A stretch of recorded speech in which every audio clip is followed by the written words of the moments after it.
नमस्कार। आज हम एक सीधा साधा लेकिन बहुत बड़ा सवाल उठाते हैं। क्या सरकार बस ज़्यादा पैसे छापकर देश की गरीबी मिटा सकती है? ऐसा क्वेश्चन आप जरूर कभी न कभी सोचे होंगे। अभी नहीं तो बचपन में जरूर एक दो बार सोचे होंगे। तो आइए समझते हैं इसके बारे में। कभी कभी सोचने में सरल लगता है कि अगर लोगों के पास ज़्यादा पैसे होंगे तो वे खरीद सकेंगे जो चाहेंगे, जीवन स्तर बढ़ेगा और गरीबी खत्म हो जाएगी।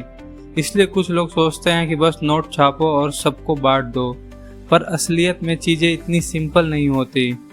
पैसे का मतलब वैल्यू होता है, जिसे मूल्य कहते हैं, सिर्फ कागज नहीं। अगर अर्थव्यवस्था में सामान, गुड एंड सर्विस उतनी ही है और पैसे ज़्यादा हो जाएं तो चीज़ें की कीमतें बढ़ जाएंगी, यानी महंगाई आ जाएगी। जब महंगाई बढ़ेगी तो पैसे की खरीदने की ताकत घटती है। तो याद रखना, नोट छापने से हर व्यक्ति अमीर नहीं बनता, बल्कि नोट की वैल्यू गिरती है। अधिक पैसे से अस्थायी राहत मिल सकती है, लोग कुछ समय के लिए ज़्यादा खर्च कर पाएंगे।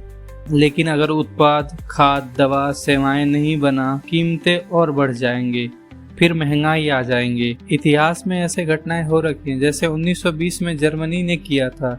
पहले विश्व युद्ध के बाद जर्मनी में सरकार ने भारी नुकसान और युद्ध की दावें चुकाने के लिए बहुत पैसा छापा।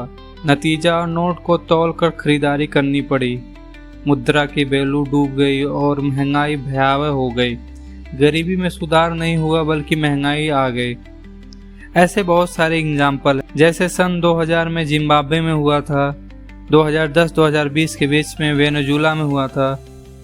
बहुत सारा पैसा छापकर गरीबी मिटाना एक मिथ है। इससे कुछ क्षण के लिए राहत मिल सकती है, पर दीर्घकालीन अस्थायी हल के लिए उत्पाद, रोजगार और सामाजिक निवेश ही काम आता है। धन्यवाद।